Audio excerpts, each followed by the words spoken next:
Howdy, howdy, howdy. This is Rodfather 916. I hope everybody is well. I have two stories, and I'm trying to be brief, but this is a Rodfather.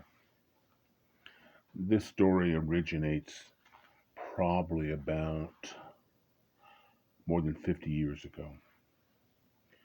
As I've said in many videos, I've always been in politics. I've always liked politics.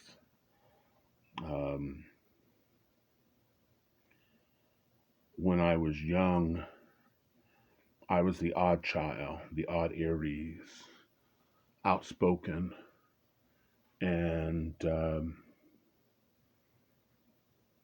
I've always been that person who painted outside the lines. I never painted inside the lines. And so things were happening on TV, and I wanted to be a part of it. And here I am, a resident, born and raised in the San Francisco Bay Area. There were protests in San Francisco, or particularly the East Bay, every single day for years. I talk about Telegraph Avenue in Berkeley. Those people live in the Bay Area during that time knew that Telegraph was boarded up for like 20 years. I'm exaggerating, probably, but close to 10 years. Because Telegraph Avenue, which starts in downtown Oakland and it ends at UC Berkeley, the minute Nixon or Reagan would get on the radio, AM radio back in the day, they would charge and they would break windows and things. Now, understand, I was in organizations. This is a kind of weird thing about it. I've told this story a billion times, but we were organized. A lot of organizations are. Whether you're against Vietnam or you were against, say, the building of a thermonuclear plant, in Northern California, we would have a meeting, and our goal was to be nonviolent. And we'd have meetings and to bring more attention to our cause. We would ask if anybody could volunteer to get arrested. And because that would bring attention to our cause at the time. And so we would agree to people who could, some people couldn't. They had jobs, they had obligations, they couldn't afford to be arrested, or possibly put in jail for days. And we would agree at the end of the meeting that we wouldn't be a part of the violence, that takes place, particularly in the evening and afternoon. Ever since I've been a kid, if you go to protest in the morning or afternoon, it's cool. It's kumbaya. You walk up, you walk around.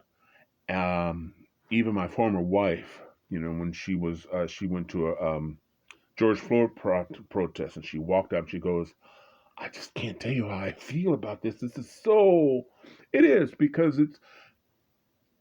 you have the same mindset. You all of a sudden. There are thousands of people who believe what you believe, who you share the same passions, and hundreds, possibly thousands of you are walking and sharing and smiling, and it's a good experience. However, after 5 or 6 o'clock, it changes. Kids would have nothing to do. They set things on fire, and this is the stuff that the extreme right would always see. Look what's happening in Minneapolis. Look. Those were kids who were bored. Let's start a fire. They weren't there for George Floyd. They were there for trouble. Maybe we can break in and get something free. That was true just a few years ago. It was true 40 years ago. So, I told my former wife, go in the daytime, you'll have a good time. Don't let the sun set on you. So these, that was the protest back in the day. And I felt particularly important because I was young, we're talking 14, 15. And I made my family crazy. What's wrong with the Rodfather? Very little has changed today.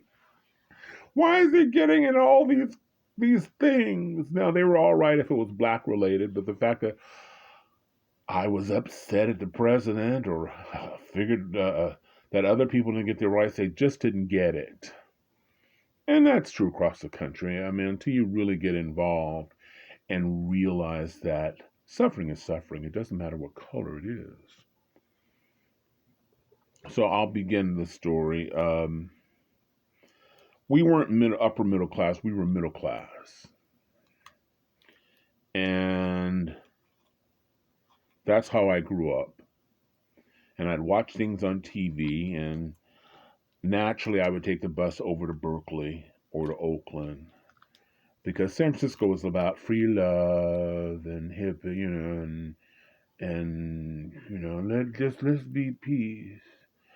The East Bay part of the San Francisco Bay, the people in the East of Oakland and Berkeley, that's where the stuff started because Black Panthers started in Oakland and Richmond and Berkeley.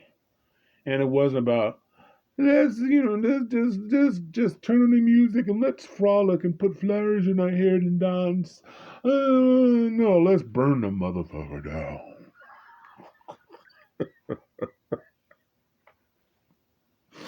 So my mother was always scared. I like I said, I knew to leave.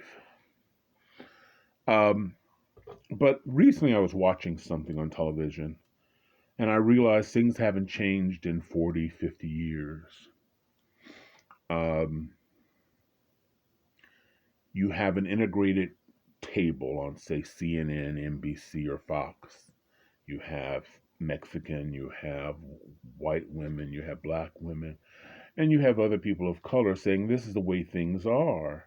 And then you have two white men going, you're confused. Well, this is our experience. Well, we can. So recently, I think it was a couple of days ago, I saw something on CNN, and the two white men were saying, well, racism doesn't exist like it did then. It does. I have since been in other organizations recently as 2022, where I was the only male in a women's organization, just a ground foundation of a women's organization to get abortion on the ballot in the red states. Didn't need that in blue states, but in the red states. And they told me amazing stories. Many of these women were in um, the state houses. One particular woman, she is an activist for 50, 60 years. And she talked about how men,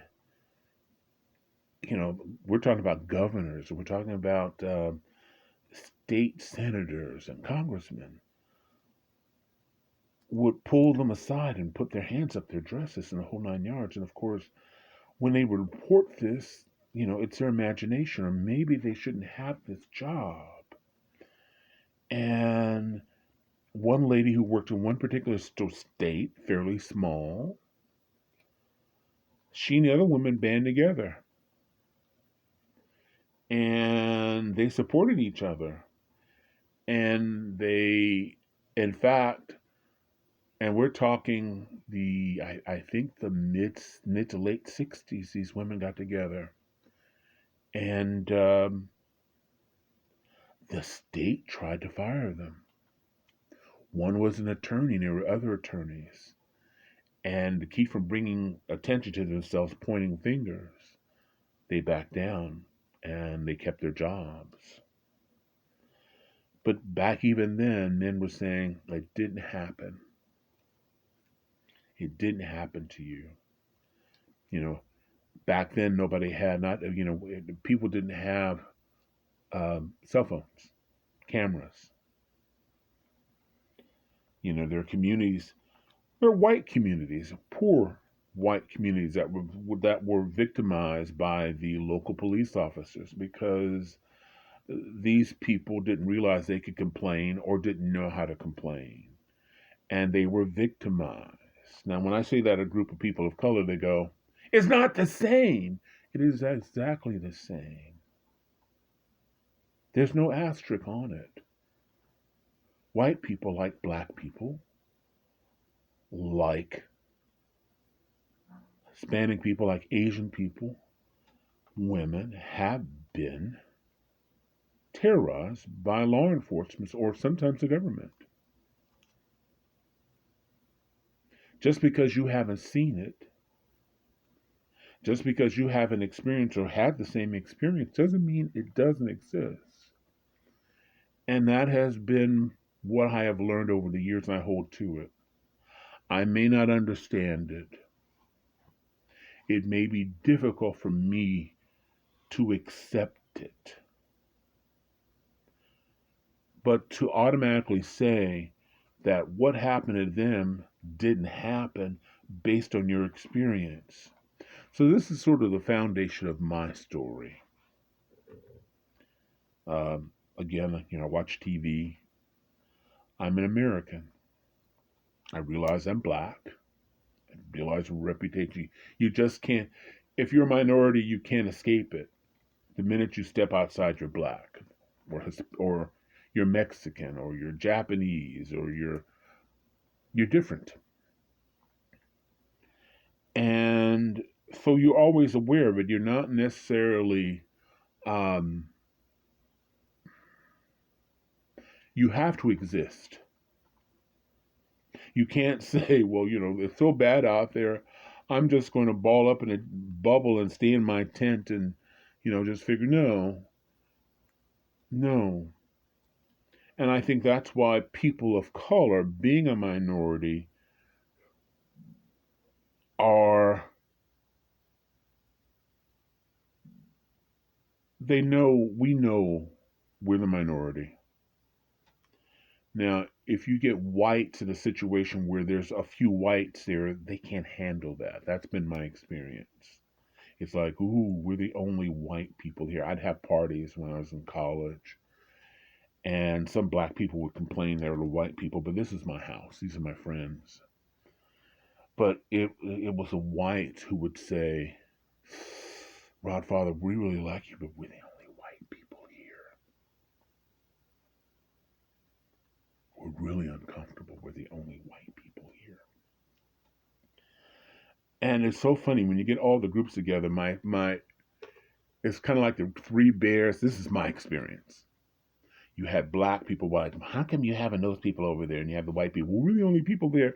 And then in the middle had my Mexican boys. It's like, listen, we don't care as long as you got food and the music is good. We go over that. It's like they were the creamy center when I was in college. I mean, so at the end of the day, if the black people were upset there were too many white people there, and there were white people who were upset, I had my brown boys.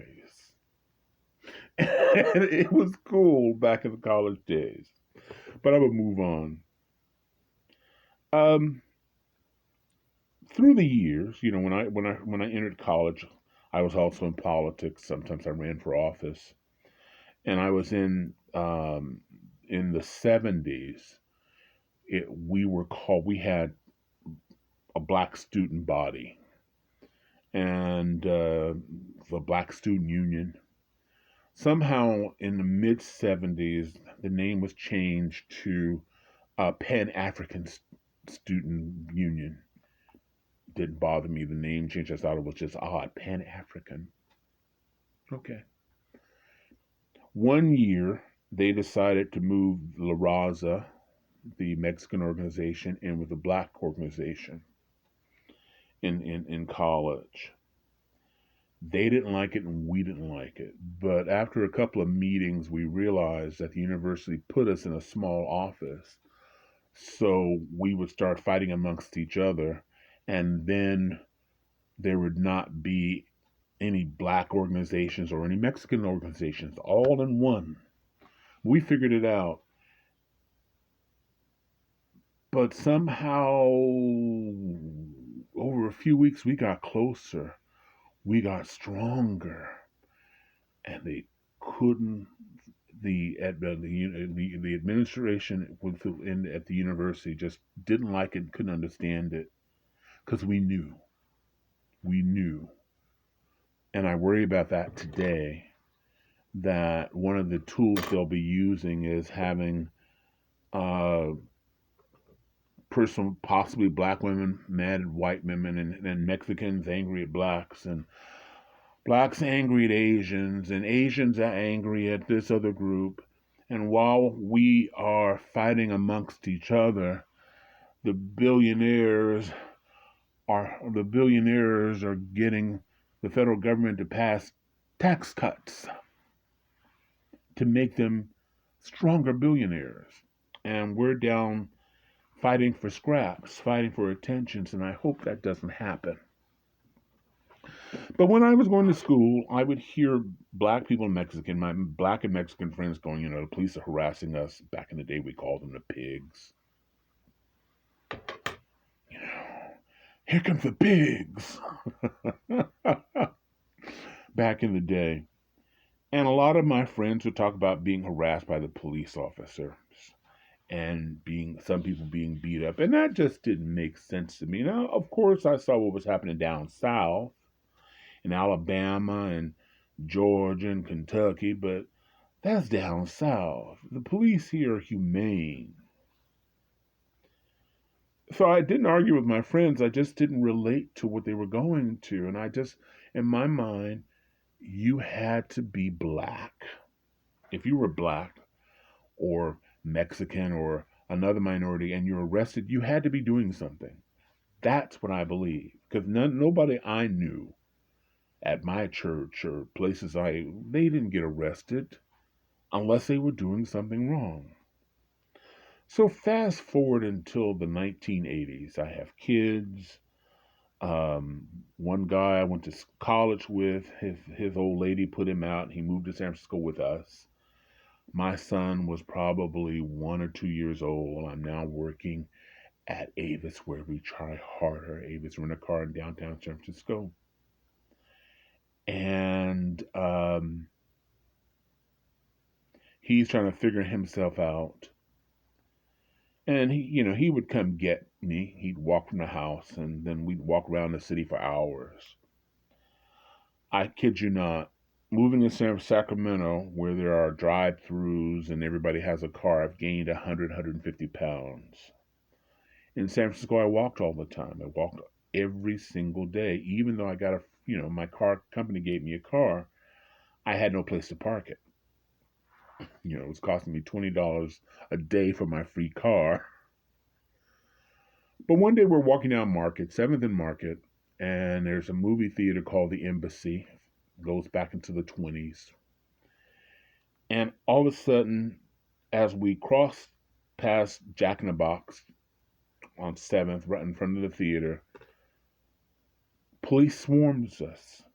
We are surrounded by police officers. They shut Market Street completely down. There were police officers on a sidewalk at the United Nations Plaza. And they grabbed my friend and pushed him against the wall. And I've got my uniform with my little silver and red badge that says we try harder here at Avis. But I was left alone, but I couldn't move. Now, no one told us anything, but all these people are watching. A few people turned to probably 100 or so people are watching us. All the bus lines, the streetcar lines, everything is shut down on Market Street, looking at us.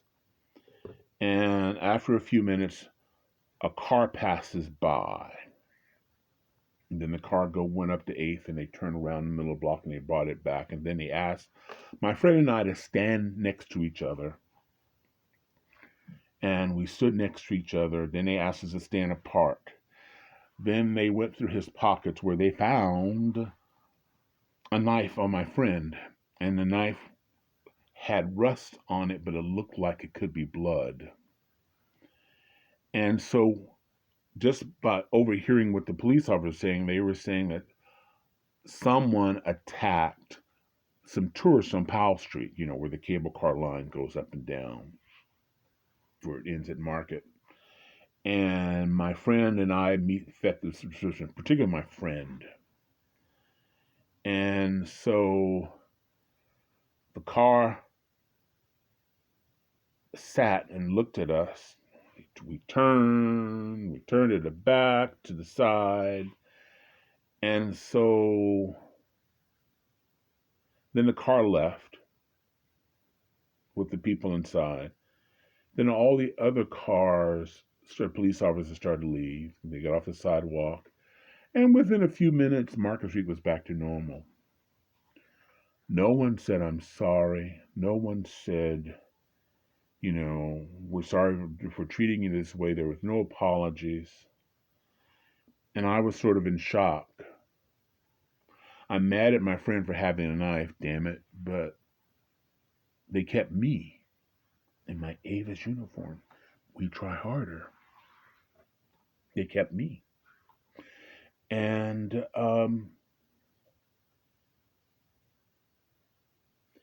we walked a couple of blocks and he says, see, man, his eyes are full of tears. He says, see, man, I tell you this all the time. I know you don't believe me. I know you don't believe me because you almost like white people. I mean, he really got into me. He was really, and I still hadn't, didn't, I thought it was just a one and done. Months later, I had to kick him out. He was staying with us at our home, but we all work. We have kids. I have a niece living with us. We have a life. And the only thing we said is, you have to be here by 11 o'clock. And one day, I guess he came to our home drunk. He broke windows, whole 9 yards. And I said, I love you, but you're out of here now. I can't be, people don't come on 11 o'clock. Well, see, you're at my house. See, you're at my house. You have to follow my rules. And, you breaking in the window, you climbing in the window, breaking part of the window. You broke my wife's my flower pots, the whole 9 yards. No, brother, I'm sorry. I love you, but you got to go. I'm not going to put up with disrespect.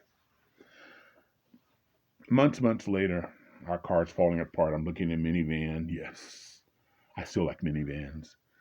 And I was at a location in Coleman, which is a small town full of cemeteries. And it's 11 o'clock at night, and I'm looking at this Oldsmobile minivan. Suddenly, the police puts lights on me, and he goes, hey! He screamed at me, he goes, assume a position. Assume what position?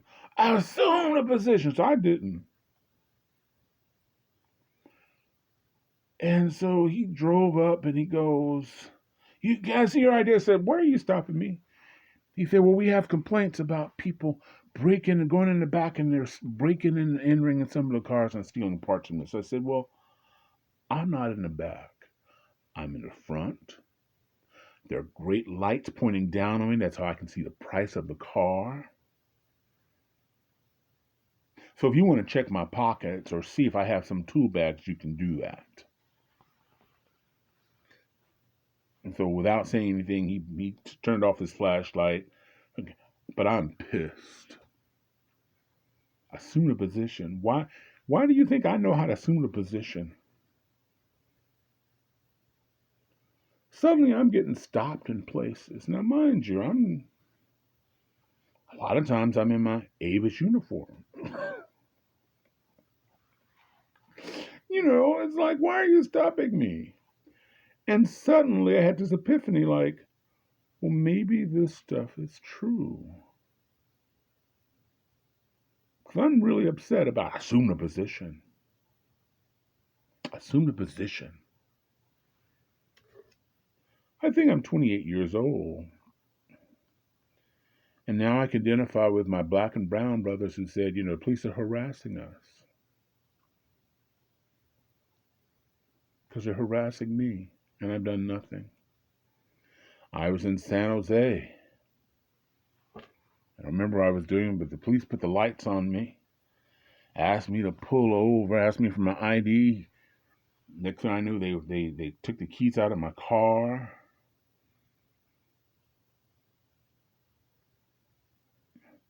Now I'm defiant. What the fuck you want? This is not the Rodfather. You have to understand. I'm a Christian, but I'm pissed. I have an attitude. This is not the person. This is, I have been I have been changed. Well, we saw you circling around here, and this is a neighborhood for drugs and stuff. I said, this part of San Jose, of Santa Clara Street, is a. I said, there's nobody out here. Well, we want you to stand there, and they did a check and everything, and at one point my tags would expire, but it had just expired that month, like a few days in that month. And they said, well, your tags expired. I said, what is it? Where are all the people? Where are these drug people? So he said, well, you be on your way. Changed. Changed. I have been changed. Because of all people, the American, no trouble. I protest. I've been arrested for protesting. Never more than a few hours. I'm hungry. Can we get water? And I was a perfect person because I was heavy. I was like 250, some places 275. So I would just, I just go limp. And they had to work to pick my ass up. Fun days. But I've been changed. So when you see these videos and people are angry, black people, brown people, certain white people are angry, usually in poor areas. It's possible because of their circumstances. It's possible because of relationship with law enforcement. Maybe you, like me, were one of those people saying, there is no way the police would harass you unless you've done something. After 28 years, I discovered that's not necessarily true.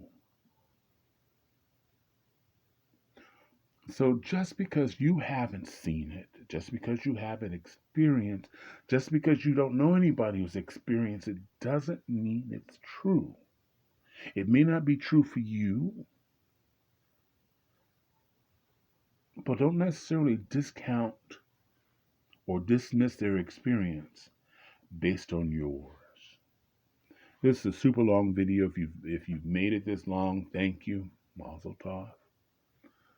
This is a Rodfather wishing everybody love, joy, peace, and happiness. Peace and happiness.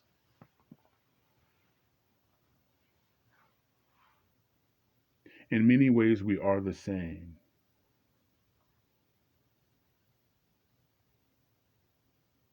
If you haven't already, subscribe to me in places where you can subscribe, like, follow, initiate. I think that's one group, initiate. And again, I'd like to hear what you have to say. Before we saw George Floyd, there have been thousands of George Floyds. And at one point, like France and a few other countries, they may try to limit what we can film when it comes to law enforcement with the police. If that happens here regarding the police or law enforcement, if that happens here, don't assume the reports you hear are false because you didn't see it. This is the Rodfather. Take care. I'm out.